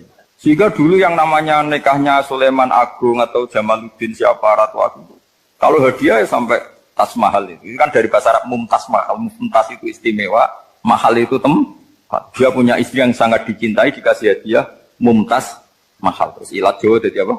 Tas mahal itu sama Mujid Ulil Albab kalah. Itu kalau cerai kan kepikiran minta lagi. Dikasihkan yang baru. Tapi kalau di Indonesia tidak mungkin karena apa tadi? Seperangkat alat sholat. Begitu nyari yang murah lagi. Yang bagus kitanya, bungkusnya yang bagus. Maka nggak mungkin kita maknani Quran tanpa mengenal yang bernama asbabin. Karena makna ayat itu bisa kacau kalau kita tidak tahu asbabin. Yaitu kayak tadi makna fa'ina ma tuwallu fasamma wajhu. Itu maknanya kan kamu menghadap mana saja, boleh saja di sana ada ridhonya Allah. Berarti kan bisa ke timur, ke selatan, ke utara, ke barat. Itu bahaya betul. Sehingga kata ulama harus mengkaji asbabin supaya porsi ayat ini sampai semana jauhnya itu kita tahu. Tanpa tahu itu tidak bisa. Begitu juga menyangkut kiblat. Sekarang saya tanya, kemarin kan ramai dulu juga menak. Kiblat semuanya diukur dengan GPS, terus beberapa masjid dikomentari salah karena diukur pakai apa? GPS. Kalau dalam bahasa falak disebut yaumarosdil kiblat. Memang bisa diilmoni. Tapi pertanyaannya begini, dari awal Allah ngendikan fawalli wajhaka syatral masjidil haram. Kamu yang penting sholat itu menghadap masjid. Masjid itu ya bangunan. Sehingga kata Ibnu Abbas yang diriwayatkan banyak ulama mengatakan al-Ka'bah kiblatun li ahlil masjid wal masjid kiblatun li ahlil haram wal haram kiblatun li ahlil masyriq wal maghrib. Jadi kalau orang di dalam masjid kiblatnya harus Ka'bah. Di luar masjid kiblatnya asal bangunan Masjid Haram. Tapi di luar sini kayak di Indonesia boleh semua tanah. Kenapa begitu? Kata Ibnu Abbas karena Quran turun di lisanin Arabiyyin mubin. Jadi kalau orang Jogja kalau mau ke Jakarta arahnya kemana? Barat. Itu sebetulnya ketika Anda ke barat itu persis Jakarta apa bisa saja pasnya itu Pangandaran. Tapi orang itu akan bilang kalau ke barat ya ke Jakarta. Meskipun presisi Anda tepatnya di Pangandaran. Nah kiblat seperti itu, asal orang menghadap ke barat itu orang sudah bilang ke kiblat. Nggak usah sedetail misalnya harus pas Ka'bah. Saya pernah debat sama tim ahli Kemenang. Nggak bisa Gus, sekarang ada GPS harus tepat Ka'bah. Terus saya bilang gini, kalau teori Anda benar, berarti semua masjid luasnya maksimal 16 meter. Ka'bah itu luasnya hanya 16 meter. Berarti Masjid Ulil Albab yang pojok sana sama pojok sana, kira-kira itu ya sudah tidak kena Ka'bah. Kalau harus tepat, Ka'bah itu kan diameternya hanya 16. 16 sampai 18 kalau nggak salah. Berarti semua masjid kalau ingin tepat Ka'bah harus pas 16. Kalau terlalu luas pilihannya harus cekung. Kan jadi aneh. Makanya saya itu sering Pak On, dulu saya ini biasa debat fikih. Kalau di tradisi pesantren namanya Basul Masail. Saya punya teman yang paling kurang ajar, yang paling saya kenang dalam panjang sejarah. Dulu itu kalau debat fikih itu ya seru. Kalau aturan fikih kan gini, soft paling baik itu kan soft pertama. Baru kedua, baru ketiga. Yang paling keren kan soft awal, soft. Terus teman saya bilang gini Pak, ya kalau gitu gini aja Gus, desain masjid itu memanjang utara selatan. Biar semuanya soft awal. Gara-gara didesain begini kan ada soft 2, soft 3. Apa susahnya kita bikin mulai awal supaya masjid itu memanjang utara apa? Selatan. Supaya semuanya soft awal. Ya kalau ada hukum ya diimplementasikan dalam desain bangunan katanya. Jadi. Itu kan kacau. Terus akhirnya saya jawab, lalu setelah begitu yang paling afdol siapa? Yang dekat imam. Ya sudah, bikin cekung saja kalau gitu. Artinya gini ya, beragama itu yang sehat. Jadi beragama itu berdasar riwayat. Berdasar riwayat, pernah ada ulama yang hitung. Madinah menghadap Ka'bah itu ya tidak pas. Pernah dihitung pakai GPS. Kiblat Madinah ke Ka'bah itu ya tidak pas. Tidak seperti yang pernah dianjurkan Kemenak. Karena apa? Agama ini ngikuti bilisanin Arabiyyin mungkin. Seperti jenengan gini. Semua ini istilahnya apa? Menghadap Gus Bah. Padahal ada yang agak sana, agak sana. Semuanya ngaji sama siapa Gus? Ya sudah. Istilahnya bertatap muka. Memangnya kita benturan. Ini bahasa. Jadi seperti ini semua namanya apa? Beradab. Padahal ada yang agak samping, agak samping. Ka'bah juga gitu. Sebenarnya tidak se-ekstrim yang dibayangkan orang-orang. Cuma kalau bisa tepat, ya kita harus tepat. Tapi tetap saja tidak perlu 16 apa? Meter. Nah, fa'aina ma tuwallu fasamma wajhuhu itu artinya menghadap. Menghadap itu menghadap arah. Makanya Allah tidak ada fawal liwajhaka nahwal Ka'bah, tapi fawal liwajhaka syatrul Masjidil Haram. Jadi ini penting saya utarakan supaya kita familiar dengan istilah-istilah Quran. Istilah Quran itu gampang. Nah, kalau kita kaji itu gampang. Problem kita tidak pernah mengkaji. Jadi semuanya asing. Kalau kita mengkaji itu gampang sekali. Saya punya sekian cerita betapa pentingnya mengkaji Quran. Harun ar-Rasyid itu dinasti Bani Abbasiyah. Itu pinter sekali. Ada seorang ustadz yang agak ekstrim. Itu datang ke Harun ar-Rasyid. Ya Amirul Mukminin, inni nasihun laka famusaddidun alaika. Fala tajidanna alayya fi nafsika syai'an. Saya mau nasihati kamu, tapi saya mohon jangan masukkan hati. Karena nasihat ini penting. Tapi saya akan keras, vulgar. Akan keras, kritik saya akan keras. Karena Anda sebagai Amirul Mukminin tidak pedes. Apa kata Amirul Mukminin Harun ar-Rasyid? Uskut ya Ustadz. Sebagai riwayat uskut ya jahil. Kamu itu Ustadz bodoh, tidak usah banyak omong. Terus ditanya, kenapa saya bodoh? Terus dibacakan ayat faqula lahu qaulal layyina la'allahu yatadzakkaru aw yakhsha. Inna Allaha ta'ala qad arsala man huwa khairun minka ila man huwa syarrun minni. Wa ma'a dzalika qala ta'ala faqula lahu qaulal layyina. Allah pernah menugaskan seorang yang lebih baik ketimbang kamu, yaitu Musa dan Harun. Musa dan Harun adalah seorang nabi. Kepada orang yang lebih buruk ketimbang saya, yaitu Fir'aun. Itu saja etikanya faqula lahu qaulal layyina. Kamu kalau ngomong yang halus, yang baik, yang berperadaban, kok kamu sama saya mau kasar? Akhirnya ustadznya ternyata pinter kamu, yes pinter aku. Jadi semudah itu. Allah itu menugaskan orang yang lebih baik ketimbang kamu, yaitu Nabi Musa, kepada orang yang lebih buruk ketimbang saya, yaitu Fir'aun. Itu saja ada etikanya. Kok kamu sama saya mau tambah etika? Mau main kasar hanya karena kamu merasa nasihat Anda benar? Jadi gampang sekali memahami Quran. Tapi lagi-lagi memang bagi ahlinya. Tapi ini saya bantu supaya sampean jadi ahli apa? Quran. Meskipun ngajinya sebulan sekali. Sudah sebulan sekali tidak punya kitabnya. Sudah. Jadi ulama dulu kalau belajar Quran itu gampang. Saya berkali-kali cerita. Yang kitab saya baca di rektorat namanya Sajaratul Ma'arif. Itu kalau cerita bikin judul itu enak sekali. Babuna fil ibad bikulil bilad. Bab seseorang di mana saja hidupnya harus bermanfaat. Terus dalilnya itu hanya mengutip makalahnya Nabi Isa, wa ja'alani mubarakan ainama kuntu. Ciri utama seorang nabi apa? Saya di mana-mana adanya berkahi orang lain. Jadi berkah bagi orang lain. Maksudnya tidak jadi problem bagi orang lain. Artinya kamu hidup entah di Jogja seperti Pak Ono orang Jember, saya orang Rembang. Hidup di Jogja manfaat, di Jember ya manfaat, di mana-mana. Saya pernah di Korea seminggu ya manfaat. Saudara kita TKI yang di Korea ya manfaat, di sana bikin masjid, bikin apa.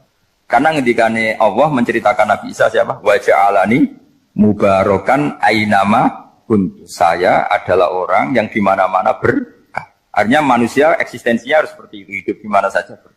Gampang sekali memahami. Pernah Imam Syafi'i ditanya, kalau kamu nggak kehilangan air atau nggak ada air di satu daerah, cari-cari dulu sampai nggak ketemu. Setelah nggak ketemu air, baru kamu boleh tayam. Imam Syafi'i ditanya, apa dalilnya harus mencari dulu? Kalau nggak ada air ya langsung tayamum saja. Kenapa harus nyari-nyari dulu? Jawabnya Imam Syafi'i itu gampang sekali. Qala ta'ala falam tajidu ma'an. Kemudian kamu tidak menemukan air. Di mana-mana tidak menemukan setelah mencari. Kalau belum mencari namanya tidak tahu. Kan ayatnya kan falam tajidu ma'an. Kemudian kamu tidak menemukan air. Tidak menemukan tuh nyari dulu apa langsung ambil sikap? Nyari dulu baru kesimpulannya tidak ketemu. Kalau belum pernah nyari namanya tidak tahu. Segampang itu lama dulu memahami Quran karena konstruksinya utuh. Yaitu mereka tahu betul bahwa Quran itu dilisanin Arabiyim ketika Futuhat Syam. Syam dulu itu dikuasai tentara Romawi. Era Sayyidina Umar Futuhat. Yerusalem dikuasai tentara Islam. Itu awal Sayyidina siapa? Umar radhiyallahu anhu. Ketika Futuhat mau ada pesta besar-besaran. Tapi Umar menolak. Ketika menolak, kenapa Anda menolak? Beliau hanya membaca ayat Inna Allaha ta'ala ayyara qauman faqala adhabtum thayyibatikum fi hayatikumud dunya. Allah itu mengkritik satu komunitas kaum yang zaman di dunia menghabiskan semua kenikmatan. Maka kita tidak perlu syukuran besar-besaran. Jangan-jangan jatah kita di akhirat kita habiskan di dunia. Itu adhabtum thayyibatikum fi hayatikumut. Semudah itu. Semudah itu ulama. Rasulullah pernah dahar, pernah makan. Makan karena 3 hari gak makan, cara di Indonesia gak makan nasi, gak makan daging, sudah lama sekali. 3 hari Nabi hanya makan kurma dan air putih. Pernah Nabi gak makan roti sampai 3 hari. Kalau Indonesia mungkin gak makan nasi. Di hari ketiga, ada sahabat yang berbaik hati, Nabi disembelihkan kambing, dipotongkan kambing, Nabi disuruh dahar. Itu baru dahar setengah piring, Nabi berhenti. Ketika ditanya, setengah piring itu kan sudah kuat untuk sholat, untuk apa sudah kuat. Ditanya, ya Rasulullah kenapa berhenti? Bukankah engkau tidak makan ini 3 hari? Nabi menjawab, walatus alumna yauma idzin anin naim. Semua nikmat yang saya rasakan nanti ada pertanggungjawabannya. Makanya saya tidak ingin banyak-banyak. Wah, itu kalau diterapkan di sini nggak populer. Makanya saya tahu gayanya ngaji Quran itu nggak siap dengan konsep-konsep Quran ini. Jadi segampang itu orang dulu. Nah karena apa ya itu tadi? Mereka tahu asbabun nuzul. Quran itu diturunkan dalam konteks apa? Lafat ini arahnya kayak apa? Mutlak muqayyadnya kayak apa? Muhkam mutasabihnya kayak apa? Nasah mansuhnya kayak apa? Nah sedikit saya cerita ini mungkin contoh terakhir. Supaya agak lama-lama nanti bingung kalau lama. Yang bingung ya saya. Bingung cara memahamkan. Jadi kalau guru itu kan bingung cara memahamkan. Kalau murid bingung cara memahami. Gak tahu tingkat kebingungannya sama. Kalau guru itu bingung cara memahamkan. Kalau murid bingung cara. Jadi ini pertemuan 2 kelompok bingung. Yang satu bingung cara memahamkan. Yang satu bingung cara. Kalau orang ekstremis bingung cara merusak suasana. Itu gak benar itu. Ada loh. Rasulullah itu nabi. Itu paling pusing yang ngadepi orang-orang yang ekstrim. Karena apa? Cara berpikir itu lompatannya itu enggak tertib. Jadi nabi itu cara berpikir itu kecerdasan nubuah. Sementara orang ekstrim cara berpikir itu kecerdasan nafsu. Bukan kecerdasan manusia. Kalau manusia masih baik nafsu. Misalnya begini, kalau dalam tradisi nubuah itu. Saya dengan Pak Anu berteman lama. Mulai tahun 2000 berapa. Itu kalau Pak Anu bertamu ke saya, harusnya tidak usah tak kasih makan. Karena sudah dekat. Tapi kalau kenalan baru itu dikasih makan, disangoni. Jadi Nabi itu perilakunya agak unik. Akhirnya ada orang yang cara berpikir itu dangkal. Ya Rasulullah ini tidak fair. Yang iman lama tidak diservis, yang iman baru diservis. Cara berpikir Nabi begini. Orang Ansor itu kan sering memberi Nabi. Perjuangannya Nabi ditopang orang apa? Ansor. Donatur lah, kira-kira orang Ansor itu donatur. Donatur itu keren. Karena donatur itu artinya al-yadul ulya khairum al-yadis. Sehingga ketika Nabi sudah menguasai negara, menguasai Mekah, Medina, sudah futuhat, itu orang Ansar tetap nggak diservis. Yang diservis Nabi itu orang-orang baru masuk Islam, disebut wal mu'allafati qulubuhum atau Islam mu'allaf. Ada 1-2 orang yang protes, tentu yang nggak pinter, bukan protes pasti tidak pinter. Wong iskal-iskalnya sendiri, otaknya nggak sampai-sampainya sendiri, orang lain disuruh jawab. Makanya di sini tidak ada tanya jawab, nanti iskal-iskal kamu sendiri, bingung-bingung kamu sendiri, saya disuruh jawab. Berarti Gus Pak gak mau ditanya, ya memang gak mau, karena nanti jawab sendiri aja, nanti pinter sendiri, kapan-kapan pinter sendiri. Akhirnya tanya begini, cara tanya gini, ya Rasulullah, ini gak fair.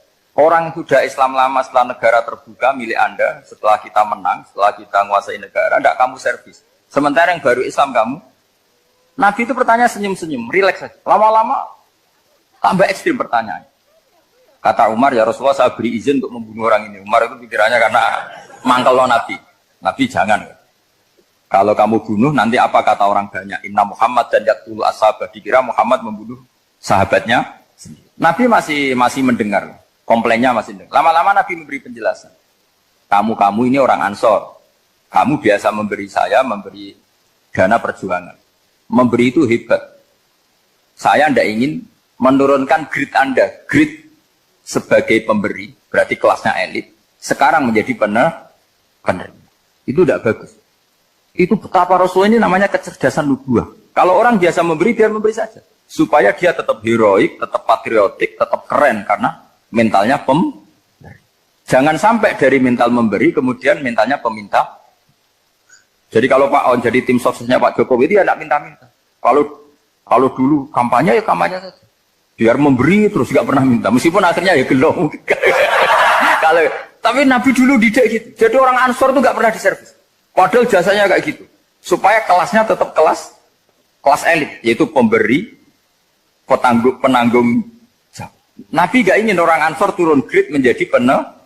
Orang-orang yang cerdas nubuah menerima konsep Nabi seperti itu. Tanya sama Pak On, saya dan Niko terjemahan UI itu puluhan tahun sama Pak Jun. Itu beliau ke kontrakan saya ke rumah beliau. Tidak pernah berharap apa. Saya sangat tertutup. Bukan apa-apa ya, kalau ingin memberi saja. Kontribusi saya pada Al-Quran. Saya tidak kepikiran mendapat. Supaya heroik. Tapi orang-orang yang cerdas amatir tadi, ini nggak fair. Wong yang memberi lama kok dapat servis sedih. Nah, sekarang itu problem zaman akhir sudah mulai seperti itu. Nah, orang ini namanya Dzul Khuwaisirah. Ini yang nanti punya anak turun Khawarid. Khawarid itu orang yang ibadahnya hebat, tapi cara berpikir tentang buah salah. Orang lagi Khawarid itu orang yang ibadahnya hebat, tapi cara berpikir buah salah. Nubuah itu unik. Nubuah itu cara berpikir tadi. Apa ya? Melihat sesuatu yang benar biar benar terus. Yaitu tadi, mental memberi itu ya biar memberi terus, tidak usah di-share. Maka ketika Abu Bakar jadi khalifah Rasulullah, itu ada sistem kepegawaian. Itu gajinya Umar yang sudah Islam lama, gajinya Abu Bakar yang sudah Islam lama. Itu sama Abu Sufyan sama, padahal Islamnya Abu Sufyan baru setelah Fatih Mekah, kira-kira baru setahun. Terus diprotes sama orang-orang, ini Islam lama kok gajinya sama Islam yang baru setahun kok sama. Kata Abu Bakar, fadhailuhum indallah, mereka punya kelebihan Islam lama itu indallah, nanti balasannya biar surga. Kalau di dunia sesuai profesinya. Artinya profesi kalau penjaga kantor ya berapa, kalau dosen berapa, pokoknya ya sudah. Dan itu diterima oleh sahabat, semuanya menerima konsep itu. Era Umar agak dibalik. Abu Sufyan kira-kira gajinya 1 juta, yang lainnya yang menangi Nabi mulai awal gajinya 10 juta. Ditanya, ya Umar, kenapa ini jadi rubah seperti kebijakan Abu Bakar, tidak seperti Abu Bakar? Jawabnya Umar lucu. Fawwah la usawwi baina man qatala Rasulullah wa baina man qatala ma'a Rasulillah. Demi Allah saya tidak akan pernah menyamakan orang yang dulu merangi Rasulullah yaitu Abu Sufyan dengan orang sing selawase dari Rasulullah yaitu Sayyidina Ali dan sebagainya. Ini penting. Artinya ketika gajinya orang saya seperti Ali radhiyallahu anhu itu tinggi itu bukan karena lamanya Islam, tapi karena lamanya iman. Jadi mulai dulu ijtihad itu ada, dan dulu dia biasa saja. Karena tadi ada kecerdasan nubuah, saya ulang lagi, ada kecerdasan apa? Sekarang itu kecerdasan toma atau kecerdasan nafsu. Itu kalau sampai ngaji kitab tasawuf, itu bab bakhil itu tidak ada. Menurut kitab tasawuf, medit itu tidak ada, kikir itu tidak ada. Yang ada itu toma. Toma itu berharap dikasih orang lain. Sampean pernah nggak bilang kalau artis-artis di Jakarta kikir? Tidak pernah kan? Karena kamu tidak pernah ingin diberi. Tapi kalau kamu punya pacar karena kenal tidak pernah ditraktir, oh pacar saya kikir. Karena kamu ingin diberi. Pernah nggak kamu hukumi orang lain kikir yang nggak kenal? Padahal tidak pernah memberi kamu. Apa kak? Karena kamu tidak pernah ini. Coba sekarang kamu saya tanya, ini latihan cerdas. Definisi kikir itu apa tuh Pak? Nggak pernah memberi kamu kan? Artis-artis Jakarta, tokoh-tokoh nasional pernah nggak memberi kamu? Enggak kan? Tapi tidak pernah kamu vonis kikir. Karena kamu tidak pernah tomak. Tapi pacar kamu, kok amin ditraktir terus? Atau istri kamu, atau mertua kamu, kok tidak ngasih warisan, kamu bilang kikir kan? Sebabnya kikir betul apa karena kamu tomak, berharap? Tomak. Maka di kitab tasawuf itu nggak ada bab kikir, yang ada bab tomak. Karena asal usul menvonis orang kikir itu karena tamak. Maka jangan banyak kenal orang, nanti banyak hukum kamu. Sombong juga gitu, di tasawuf itu nggak ada bab sombong. Karena orang hukumi orang lain sombong, itu karena kamu ingin dihormati. Ada orang nggak kenal, terus lewat saja nggak tanya kamu bilang sombong enggak kan? Tapi kalau kenal, oh sombong betul, kenal nggak tanya kan gitu. Jadi tasawuf itu sisi unik dari, terus ingin kenal Pak Jokowi ingin jadi menterinya, nanti kenal rektor ingin jadi pegawainya. Ketika nggak diturutin, bilang Pak Rektor, kikir. Tapi orang lain ya kak pernah berharap, mungkin nggak menvonis Pak Rektor atau Pak On ini kikir, enggak kan? Berarti vonis kikir itu status orang itu apa nggak kesampaian niat kamu? Memang agak jelimet ilmu tasawuf itu, tapi itu unik, itu bagian dari khazanah apa? Islam. Makanya Rasulullah itu sering istiadah minta perlindungan wa min toma'in fi ghairi matma'in. Ya Allah, saya tidak ingin berkeinginan yang tidak layak. Coba kamu protes negara itu karena apa? Ingin makmur sejahtera tanpa kerja, sehingga nyalakan menteri keuangan, menteri ini. Makanya kalau guyonannya ulama tasawuf gini, tak beri bocoran. Guyonannya orang tasawuf. Begini guyonannya. Anta lam tajid min nafsika kullama turid. Fa kaifa turidu min ghairika kullama turid. Kamu yang punya keinginan saja tidak bisa memenuhi apa yang kamu inginkan. Kenapa keinginan itu kamu timpakan ke orang lain untuk memenuhi kamu? Wong kamu yang punya keinginan saja tidak bisa mewujudkan. Kenapa keinginan Anda kamu timpakan, bebankan orang lain untuk memenuhi keinginan Anda? Misalnya kamu, Gus saya ini goblok, tolong pinterkan. Wong kamu yang ini saja tidak bisa. Kok menyuruh saya? Jadi kalau tiap tasawuf itu unik. Seperti kamu mencintai istri tulen, itu ingin kan dicintai istri tulen. Kamu sendiri kan nggak bisa cinta tulen, masih pelengahan sana sini. Kamu pacaran, ingin pacar kamu setia. Ternyata kamu bikin sekian alternatif. Kalau putus ini punya ini, putus ini. Tapi kamu ingin ini setia, kan nggak fair.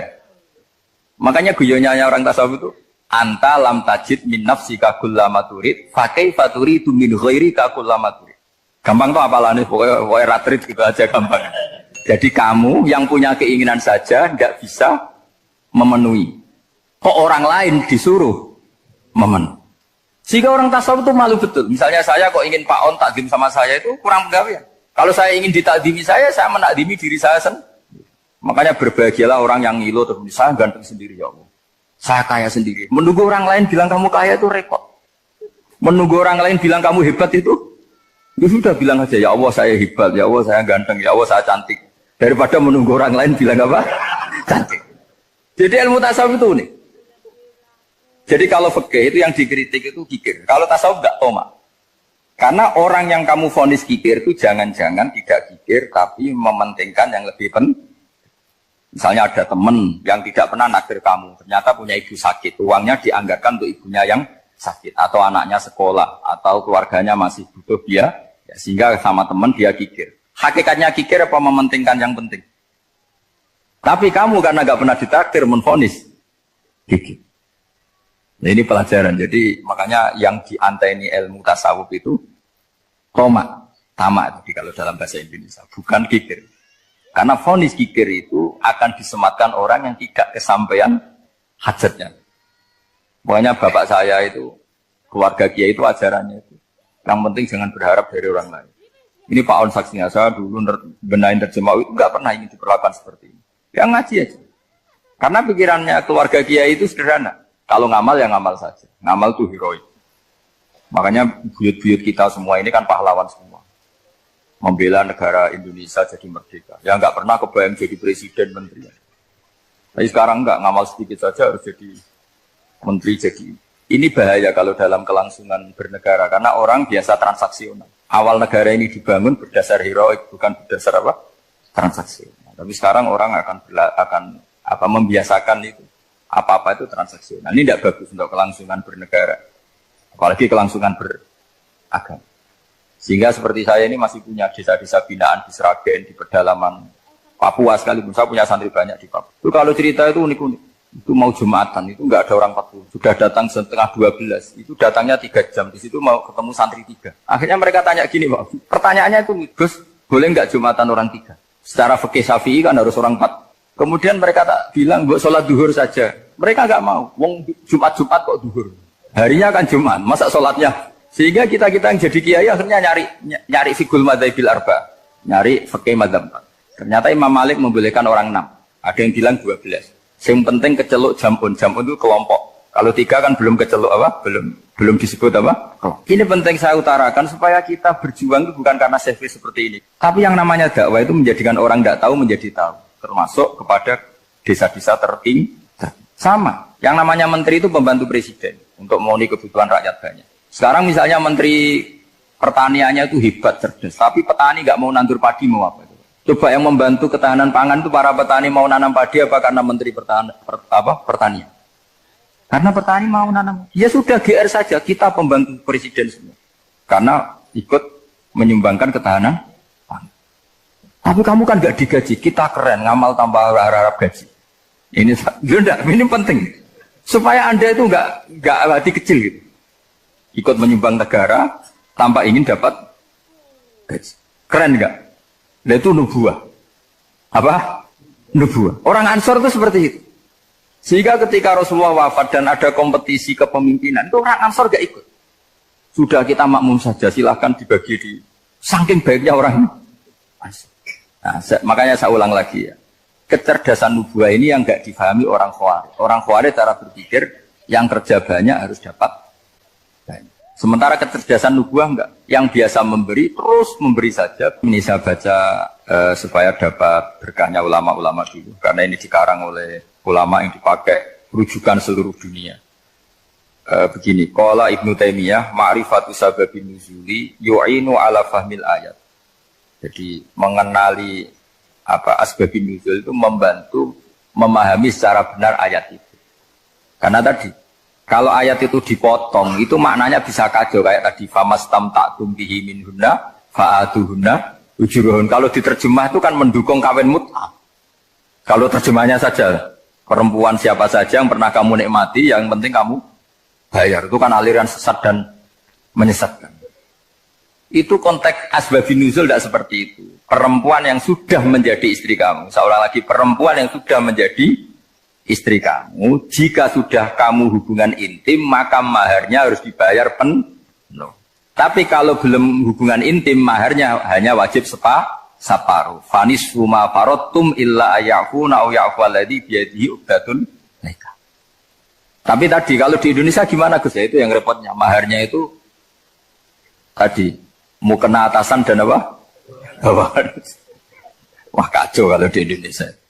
Sehingga kita bingung kalau dalam logika Arab kan gitu. Bayangannya kalau cerai, kata Allah fala ta'khudhu min syai'at.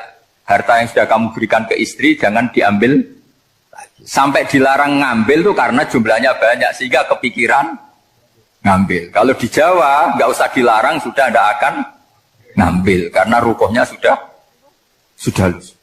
Itu susahnya baca Quran di Jawa. Karena dari awal maharnya terlalu apa? Kecil. Terus beliau Imam Suyuti termasuk di sini menyontohkan yang pasti salah kalau difahami yaitu tadi ayat apa itu fa inama tuwallu fastamanawa wajib. Jadi beliau terus meringatkan betapa pentingnya mengenali asbabin nuzul. Karena asbabun nuzul itu gampang. Saya ulang lagi, asbabun nuzul itu gampang. Gampangnya begini ya, kan ada satu peristiwa. Misalnya begini, Rasulullah itu kan mengkritik penuhanan Lata dan Uzza. Berhala-berhala itu dituhankan, dikritik sama Rasulullah. Kemudian mereka begini, karena mereka biasa personifikasi Tuhan. Muhammad, kalau Tuhan itu tidak Lata Uzza dan itu terbuat dari batu, lalu Tuhan Anda itu dari apa? Amin fiddotin audabin, lalu Tuhan Anda ini dari emas apa dari perak, karena mereka nggak bisa membayangkan Tuhan tanpa dipersonifikasi. Terus Allah menurunkan qul huwallahu ahad, Allahus somad, lam yalid wa lam yulad wa lam yakul lahu kufuwan ahad. Karena otaknya mereka sudah begitu, yang namanya Tuhan itu harus dipersonifikasi. Cerita yang paling unik gini Pak On, ada bos Islam, ada bosnya TKI yang baik. Mereka mengizinkan pekerjanya sholat. Bareng sholat tuh diingeti ke atas ke bawah, kok nggak ada arcanya.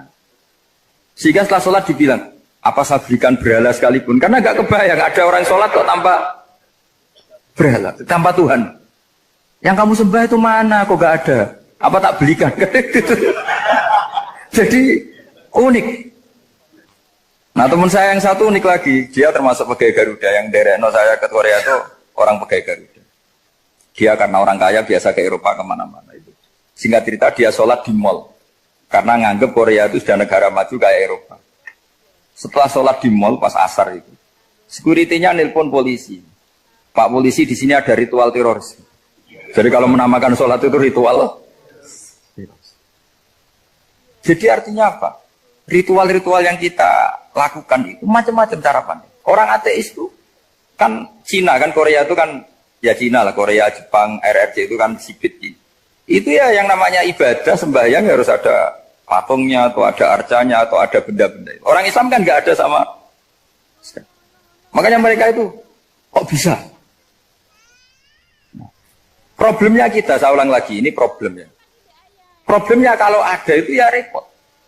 Begini misalnya, ini masih tentang asbabun nuzul. Ini contoh terakhir tentang masih asbabun nuzul. Umar radhiyallahu anhu, sahabat Umar itu kalau mencium Hajar Aswad itu sambil gedumel. Tidak berdoa tapi gedumel. Masyhur. Itu ada di Bukhari. Alim tu annaka hajarun la tadur wa la tanfa walau la anni ra'aitu rasulullah wa qabbalaka ma qabbaltuka. Saya tahu loh. Nyium Hajar Aswad dicium, tapi sambil kedumel. Saya tahu loh, kamu hanya batu, gak mandoroti, gak manfaati. Kamu jangan GR, saya cium itu jangan GR. Kalau saja saya tidak melihat Rasulullah mencium kamu, maka saya ada sudi nyium kamu. Dah gitu aja. Terus itu tiap nyium Hajar Aswad, itu tidak doa. Kalau kamu kan gak minta kaya, minta macam-macam. Kalau Umar malah kedumel. Nah kenapa demikian? Itu ada asbabun nuzulnya. Umar itu saksi sejarah. Ketika Rasulullah Fathi Mekah, Nabi kan tawaf terus mencium Hajar. Itu di belakang masih banyak orang kafir. Kebetulan Umar masih di sana. Sudah Islam Umar, tapi dia di belakang. Dengar orang-orang kafir, Muhammad itu tua aneh. Katanya melarang nyembah batu. Ternyata dia nyembah batu. Jadi Nabi nyium Hajar Aswad itu dikira nyembah. Katanya ngelarang nyembah batu, tapi dia kok nyembah. Karena Nabi mencium Hajar Aswad. Nah karena untuk menghilangkan stigmasi itu, Umar tiap nyium Hajar Aswad itu ngomong gitu. Ada kan ada sound system, mungkin jadi sound system. Supaya jelas bahwa penciuman ini bukan karena menyembah. Artinya mudah sekali kenapa Umar ngomong gitu. Karena asbabun nuzulnya seperti itu. Coba kalau kamu tidak tahu asbabun nuzul, Umar maksudnya gimana? Gak doa, gak apa, kok malah ngomong gitu kan. Tapi kalau kamu tahu asbabun nuzul Umar itu yang mendengar komentar orang sama ketika kita tawaf itu kan 3 pertama kan kita lari-lari kecil. Itu ceritanya juga gitu. Rasulullah itu hidup di Medina, terus diterkenalkan miskin. Medina itu kota wabak, kota penyakit, endemik. Dulu Medina, Yasrib itu kota endemik. Sehingga kata orang kafir-kafir Mekah, yaji uliha dalbet kaumun kot wahanat huma Yasrib. Nanti akan datang satu komunitas kaum yang sudah lemas karena kena penyakit TBC dari Yasrib. Nabi dengar itu, makanya terus bilang ke para sahabat, tunjukkan kalau kamu kuat dengan cara lari 3 kali. Terus pakai pakaian yang kelihatan maco, yaitu yang dipakai lelaki-lelaki. Bahunya dikelihatan. Nah, setelah Rasulullah wafat, Umar menggantikan beliau setelah Abu Bakar. Umar bilang gini, sebetulnya tawaf seperti ini, yaitu lari pertama 3 putaran pertama lari dan memperlihatkan pundak seakan-akan orang maco itu sudah nggak perlu. Karena alasan itu sudah tidak ada. Tapi ini tinggalan Rasulullah, maka jangan rubah ya tetap seperti ini. Akhirnya meskipun sudah tidak ada alasan tadi menjawab stigmasi orang kafir, tetap tawaf seperti. Jadi memang agama itu unik. Kadang kita harus tahu alasannya, tapi alasan itu kalau menjadi mahatul hukmi, pijakan hukum sah. Misalnya kamu terus bilang gini, ya berarti tawaf sekarang bebas, gak perlu seperti itu. Karena alasan itu sudah ada. Nah di sini pentingnya riwayat. Riwayat itu begini, logikanya sudah nggak ada, tapi kaifiah itu, cara itu masih kita terus. Dan itu memang, saya ulang lagi, harus tahu asbabun nuzul.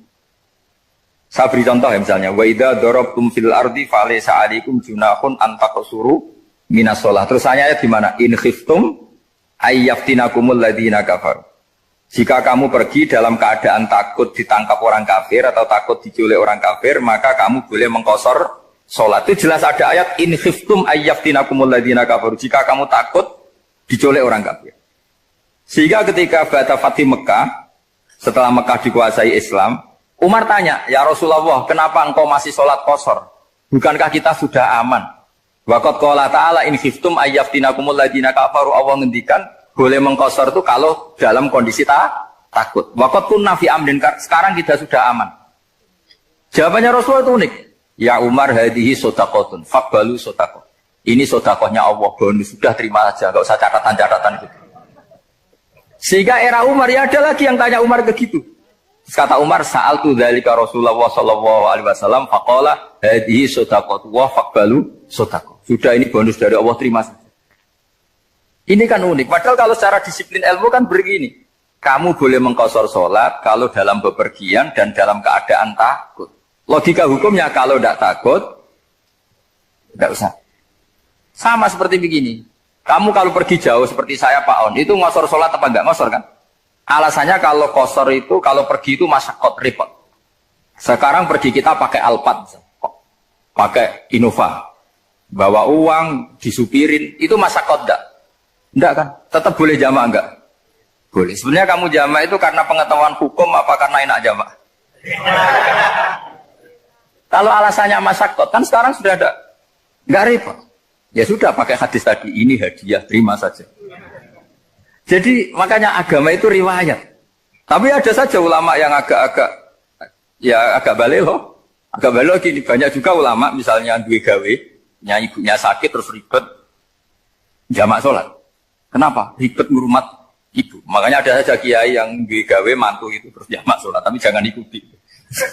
Tapi ada saja karena alasannya jamak itu karena apa? Repot. Ya ada saja, tapi ya jangan ditiru. Cuma saya ini cerita analisis hukum itu memang agak-agak unik.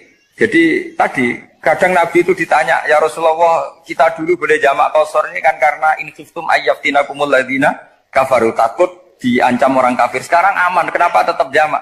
Jawabannya Nabi, ini hadiah, terima saja. Ya ada sahabat yang bantah, kenapa Nabi? Allah itu zat yang baik. Kalau sudah ngaji bonus nggak pernah ditarik lagi. Makanya Nabi kalau berdoa itu unik. Ya, siapa yang disiksa di dunia karena dosanya, fawahu akramu min ayyus sanniya uqubatahu fil akhir. Kalau ada orang salah kok di dunia sudah dikasih sanksi, Allah itu lebih mulia untuk mengulang nanti di akhirat. Akram itu Allah terlalu mulia, maksudnya orang kepikiran wis males ya selesai, tidak akan di. Kalau sampean kan enggak, masih ingin lagi. Jadi itu cara berpikir nubuah. Jadi berpikir nubuah itu beda. Ada orang pas sujud diinjek sama orang fasik, diinjek. Kemudian si yang sujud tadi, wallahu la yaghfiru wa laka, demi Allah tidak akan ngampuni kamu. Itu langsung Allah memberi wahyu sama Nabi di zaman itu. Bilangin yang sedang sujud itu, dia harus minta maaf sama saya, kata Allah. Mangdzalladzi yata'alla ala fulan. Dia bersumpah bahwa Allah tidak akan memaafkan orang, itu harus diralat. Nabinya iskal, kenapa ya Allah? Yang Tuhan itu saya ini punya sifat dua, bisa menyiksa dan bisa memaafkan. Kenapa dia milih sifat saya satu tidak memaafkan? Akhirnya apa? Orang yang nginjek tadi sama Allah dikasih tobat dan jadi orang soleh. Jadi itu makanya kamu nggak boleh jadi orang ekstrim nyifati Allahnya satu. Nggak boleh, Allah tetap bisa yaghfiru liman yasha wa yu'adzibu man yasha. Sifatnya Allah dua ya tetap dua, nggak boleh kamu pilih satu. Misalnya kamu kan biasanya gini, yang ghafur untuk kamu, yang sadidul uqab untuk orang lain. Mesti kelakuannya sama kan begitu. Tidak boleh seperti itu. Rasulullah kayak apa bencinya sama Wahsy? Karena Wahsy itu qatilu Hamzah. Yang membunuh Sayyid Hamzah siapa?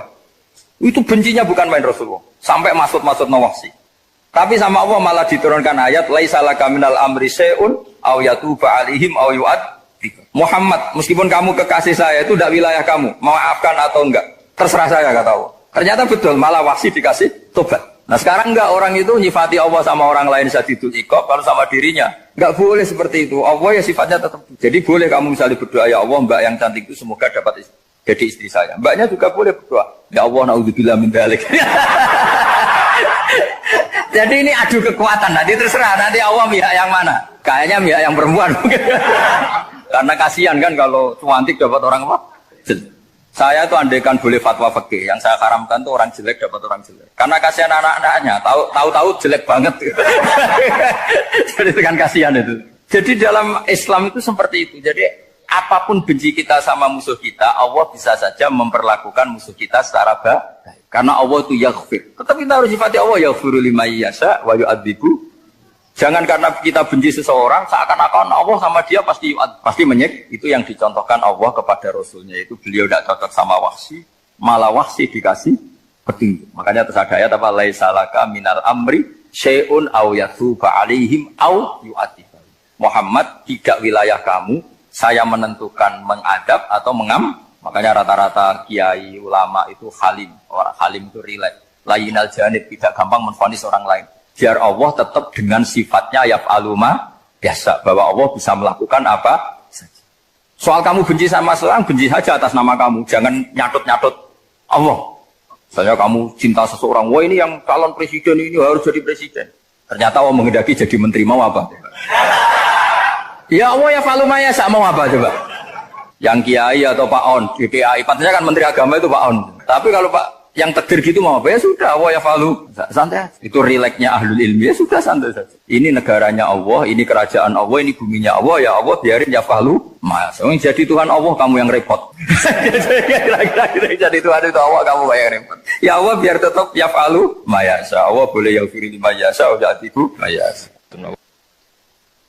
Alhamdulillah utawi sakabehane puji kulillahi kagungane Allah ala silatihi ing atase peparing Allah. Jadi sing pertama maca silah napa? Ala silatihi ing atase peparing Allah. Mulane darani silaturahim penyambung rahim. Manan nyambung rahim iku nek iso yo ngekeki. Ora mau titip salam tok. Wong iso ya. Suma salam wahi mongko nuli te salam ya Allah lan iki ma'a sholatihi. Ya, jadi yang pertama silah pemberian atau peparing, yang kedua apa? Salat. Ala nabi yang atasé nabi ja kang rawuh sapa nabi bitauhid lawan beto tauhid. Waqat ara lan teman-teman dadi udo. Ara uryanan udo apa dinu agama udo anit tauhid saking tauhid. Jadi maksudnya ketika nabi rawuh semua yang mengatasnamakan sebagai agama niku pun terlepas saking napa? Tauhid. Jenapa waqat arad dinu anit tauhid. Jadi kepada Nabi Muhammad yang datang membenahi tauhid, yang sesungguhnya saat itu agama-agama yang lain meskipun mengatasnamakan agama tapi sudah telanjang atau terkosongkan dari apa? Jadi resikone tauhid iku luwe apik timbang nuruti rasa. Mana kula bolak-balik fatwa, bolak-balik matur. Agama ora iso dikawal mek khusyuk. Khusyuk itu kadang-kadang malah ngrusak agama. Senajan to barang apik napa? Kudu nomor 1 ku ilmu napa? Ilmu. Kok khusyuk itu nomor 2. Misalnya contoh gampang ini. Perasaane wong khusyuk. Menane kula seneng sampean ra khusyuk. Senajan to yo ngerti ra krana ilmu, pokoke seneng. Mesti watak no. Watak ya turunan macam-macam. Agama nak digawa wong khusyuk, iku mesti perasaane ngene. Nak apik iku minallah, nak elek iku minasyaiton. Ya tak baleni nak apik iku minallah, nak elek iku minasyaiton. Karena gak siap, saya ulang lagi ya, gak siap menisbatkan elek pada Allah. Tapi teori wong khusyuk ngene iki ku lali, berarti hunaka